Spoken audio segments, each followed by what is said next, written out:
If you know that there's so much more to life than the life you've been living, if you work tirelessly to make ends meet but you dread the fact that it is costing you your life, if you've started a business slash side hustle or two, which only ended up costing you more money and left you with less time, if you want to blaze your own path to wealth creation but are either stuck or don't know how to begin the process, then friend, you are in the right place. Because in today's podcast episode, I'm going to be giving you a strategy to break free from the chains of poverty and live an exceptional life. My name is Nathan J. Bishop, and this is Maximum Impact Unleashed. To get from where we are to where we want and need to be, we must first establish or define clearly where that place is. In the story of Alice in Wonderland, when Alice gets down the rabbit hole, when she meets the she-shy cat for the first time. "Sorry, sir, I'm lost, and which way should I go?" Alice asks, to which the cat replies, "Well, dear, that depends largely on where you intend to get." "But I don't know where I'm going," Alice replies, to which the cat replies, "In that case, any road will get you there." This is much the same and, in fact, a mirror image of someone who is suffering from the poverty mindset. What they want is more money. But as mentioned in the previous episode, money is a very ambiguous idea. And that's because money in and of itself doesn't carry any real value, it only carries speculative value. In other words, money carries the agreed value that key players in the economy say it carries. And when that agreement changes, so does the value of money, which means it's not about how much money you have, but how much your money can buy. So if a man's biggest aspiration is to make more money, he's likely to be left unachieved and unfulfilled, because if the value of the amount of money he's accumulated over time changes, so does the amount of money he has. Now, am I saying that you should not have financial plans? No, I'm not. In fact, yes, you should absolutely have a financial plan for your life. In fact, here's a good way to go about it. I'm going to make X amounts of money in Y time doing Z thing. There you go. That's a plan. It's good because it tells you what you're going to do to make the money in what time frame. But it's bad because it only focuses on the input side of the equation, but doesn't focus on the outcome side of the equation. Here's a better way to go about it. I am going to make X amounts of money in Y amounts of time doing Z thing to improve A, B, and C about my life. And in this case, A, B, and C is that which is most important and therefore that which is most valuable about your life. This is a much better way to plan theoretically, but in practice, this is also a very flawed way to go about planning your financial goals.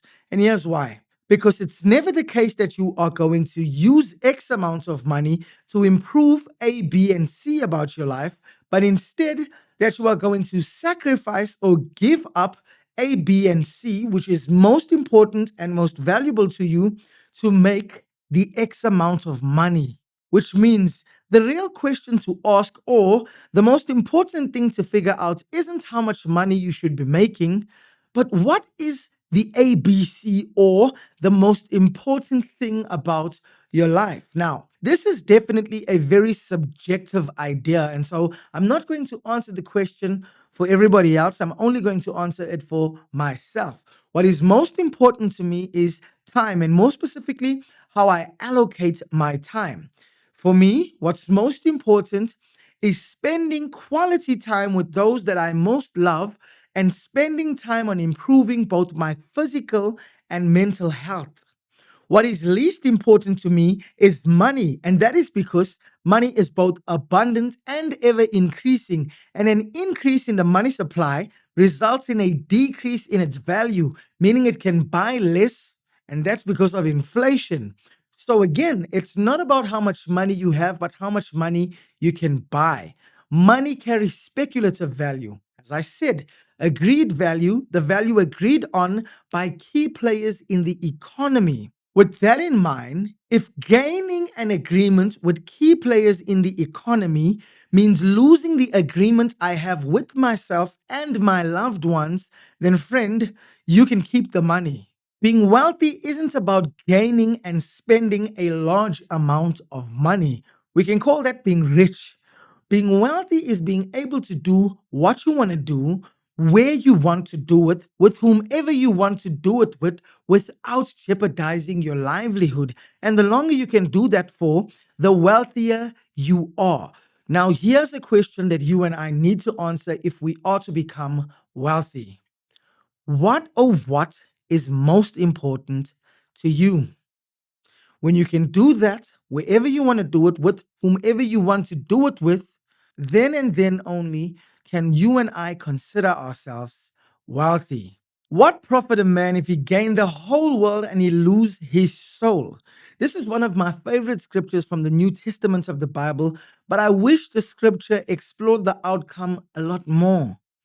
If our souls are who we are in essence, and we have to lose our souls to gain money or material gain, then the answer is simple. We gain nothing and lose everything. With this in mind, I'd like to explore the pros and cons related to adopting a wealth mindset over a poverty mindset. And yes, there are cons. Just as a reminder, where the poverty mindset says money is scarce, the wealth mindset says money is abundant.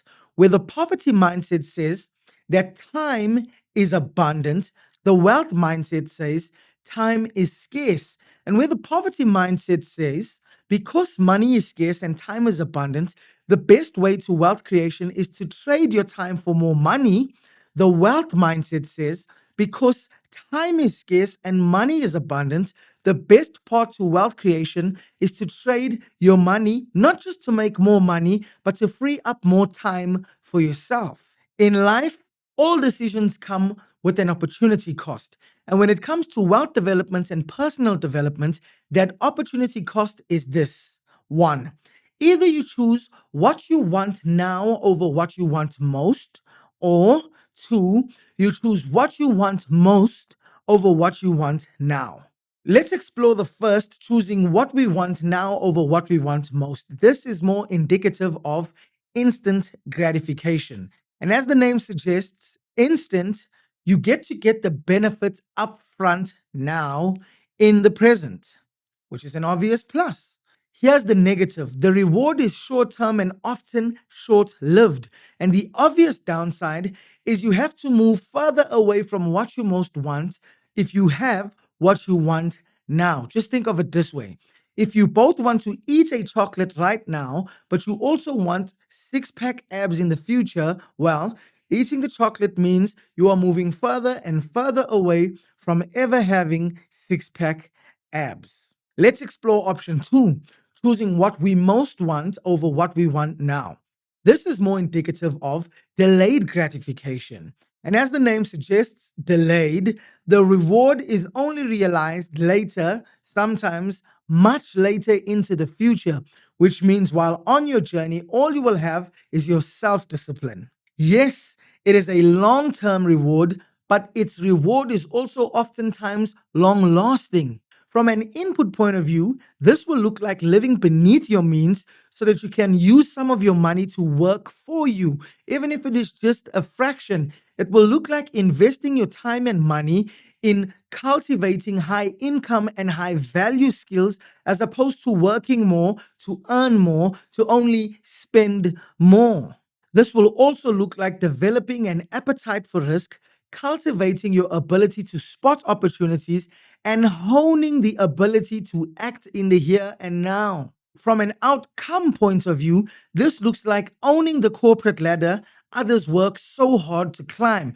It looks like buying the time and energy of others who call themselves experts through the medium of employment. And it looks like doing what you want to do, whenever you want to do it, with whomever you want to do it with, without jeopardizing your livelihood. In other words, becoming wealthy.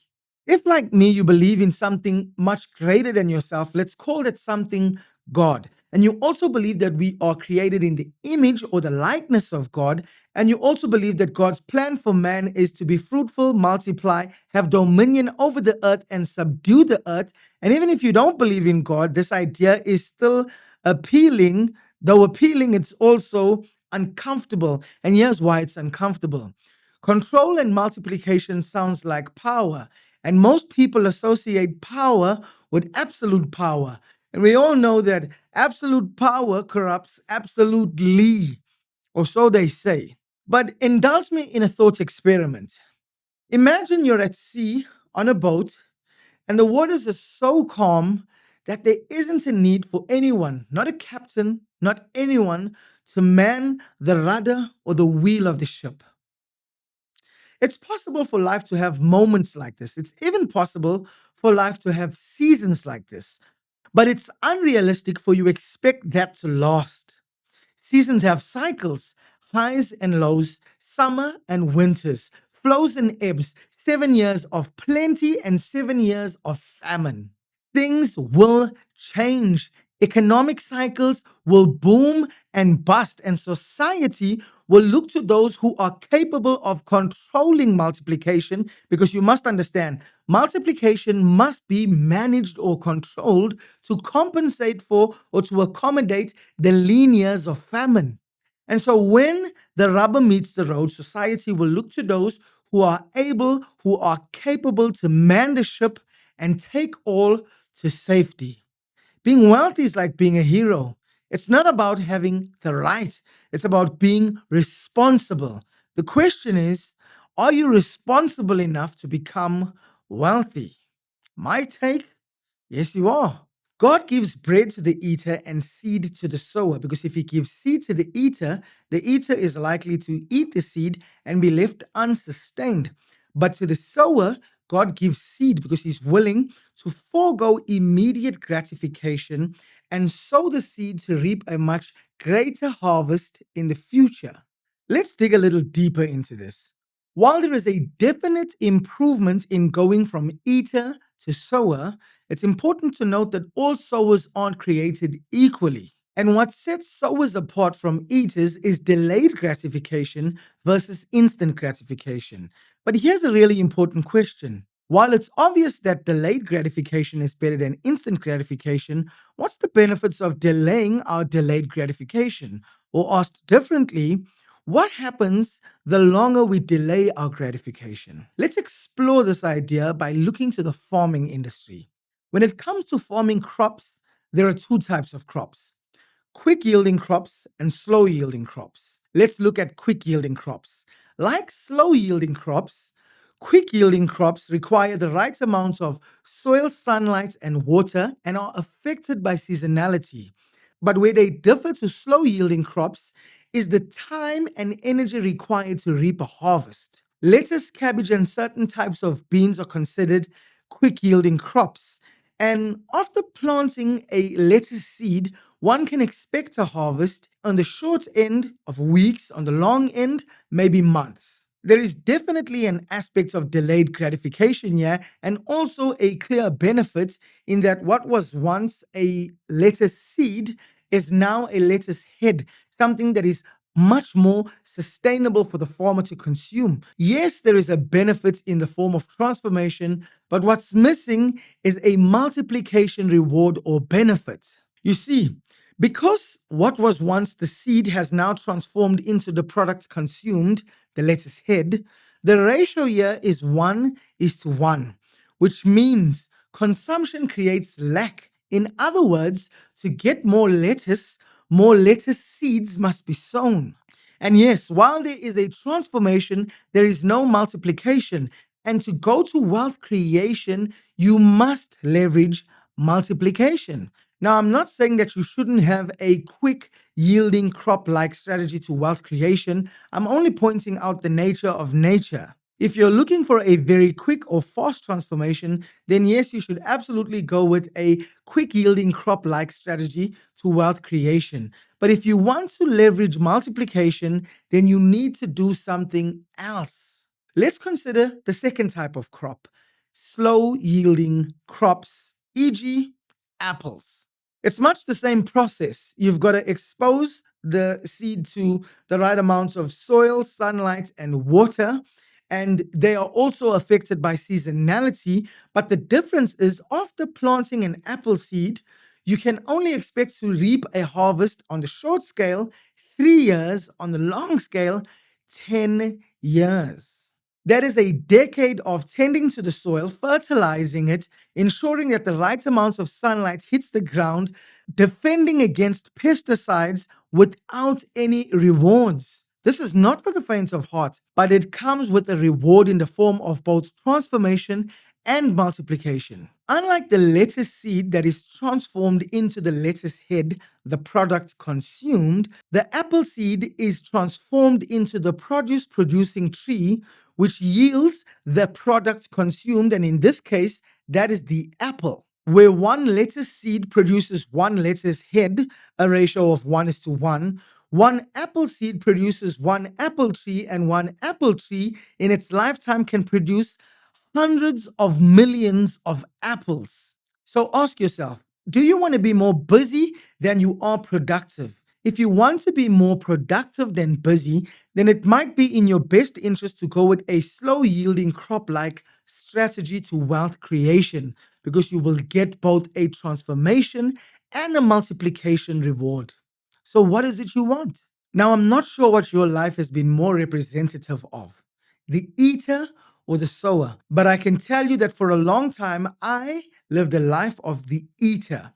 And living that way left me negatively impacted by a poverty mindset. And that poverty mindset left me living way beneath my full potential. But by the end of 2017, I made a choice to commit to a slow yielding crop like strategy to wealth creation. And now all my efforts are directed at living an exceptional life. My goal is to equip as many people as humanly possible with one, the skills to improve the things about themselves through personal development, two, improve the things around themselves through wealth development, and three, hopefully make the world a better place in the process through socio-economic development. But those are my goals and my aspirations. And what does that have to do with you? I'll tell you. The best time to plant a tree was 10 years ago. The next best time to plant a tree is now. Here are two important things to know about that. Number one, the tree represents what you most want. It's what you want to do wherever you want to do it, with whomever you want to do it with. It is what will bring you the most value, and it is equated to you living an exceptional life. But the second point is just as important. No one is going to plant and nurture that tree for you. You are going to have to do it for yourself. God gives seed to the sower and bread to the eater. The question isn't, are you an eater or a sower? But instead, which will you choose to be? First, we make our choices, then our choices make us. I pray you choose to be the sower. I'd like to end this second podcast episode off by telling and sharing a very common story with some very uncommon wisdom. Here's my summary, a very quick summary of the story of Jack and the Beanstalk. Jack and his mom were poor, so poor, all they had was a very small house and a very old cow. They were both sick of drinking milk, and so Jack's mom told Jack, go into the city and trade the cow for some money. When in the city, instead of trading the cow for money, Jack finds a guy who's selling magic beans, and so instead, he trades the cow for the magic beans. He brings the beans home, and in disappointment and anger, his mom throws the beans out of the house through the window onto the ground, and in the next day, a giant beanstalk has grown.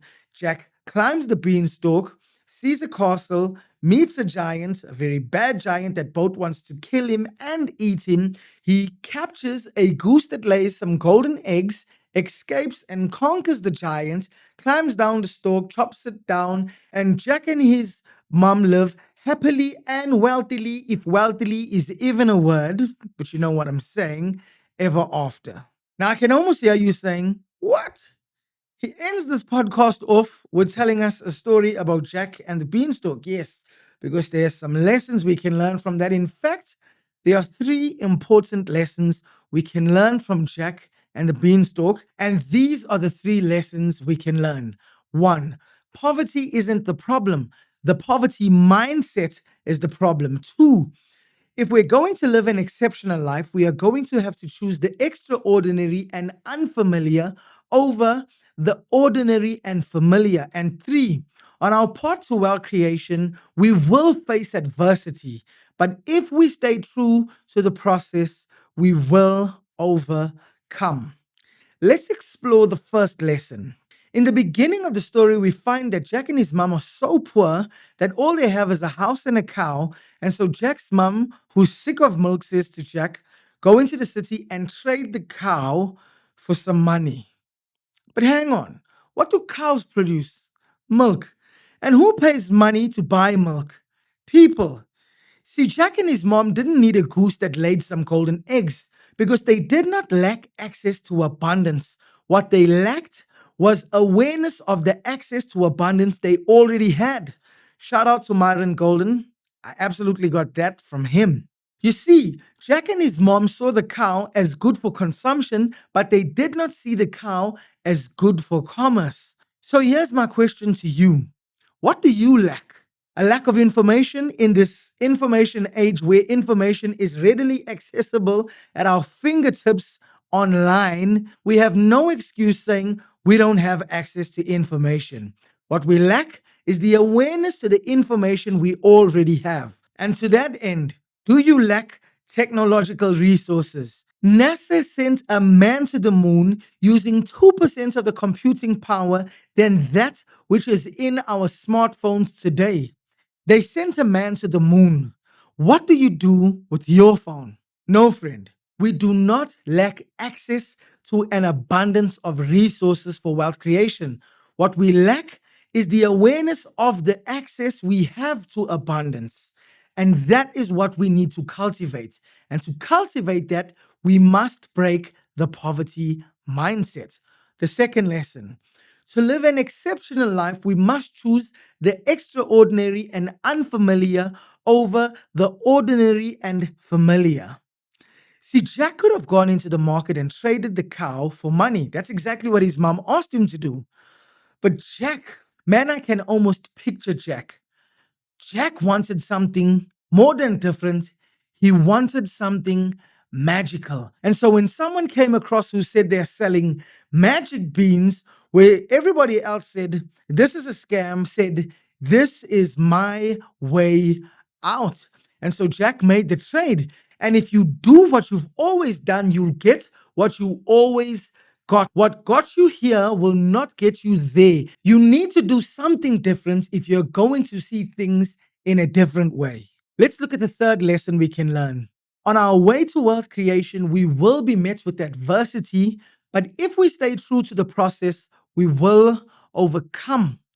Jack was met with all kinds of adversity, internal along the journey and external. Internal, his mom was both angry and disappointed with him to the point that she threw what he brought back home out of the house through the window onto the ground. But somebody say if they only knew I was a seed, when they buried me, they actually positioned me for growth. See, Jack clearly had the mind of a sower. And unless the seed falls to the ground, it will not produce a harvest. And so, even with what Jack brought home being thrown on the ground, Jack still goes outside to see what happens. And what do you see? Not just a tree, but a giant tree, a giant beanstalk. But that was the first degree of adversity. Now, with this giant beanstalk, Jack's got to climb the tree. And you can imagine that this isn't a mean feat. I mean, gravity is literally working against him, and everything that Jack is familiar with and that is ordinary to Jack is on the ground. Everything that is extraordinary and unfamiliar to Jack is up the tree above the clouds. But Jack makes the climb. That is the obstacle of the journey. But that's not all. Jack is also faced with a giant that both wants to kill and eat him. But he does not let that stand in the way of him securing the goose that lays the golden eggs. Jack slays the giant, comes down the tree, and him and his mom have a happy, wealthy life. You and I, friend, will absolutely be met with adversity on our path to wealth creation. Will it be easy? Absolutely not. It's going to be difficult, but it's also going to be worth it. Wealthy people do what most people won't do so that later on in life they can do what most people can't do. You do not lack access to an abundance of the resources required for wealth creation. And doing what you've always done is only going to give you what you've always got. You are going to have to choose the extraordinary and unfamiliar over the ordinary and familiar if you are going to live an exceptional life. And yes, you will be met with adversity, but you will be victorious if you stay true to the process. In the next episodes, I'm going to be going over some actionable steps you can take to breaking free from the chains of poverty and to live an exceptional life. It's going to be lit. My name is Nathan J. Bishop, and this is Maximum Impact Unleashed.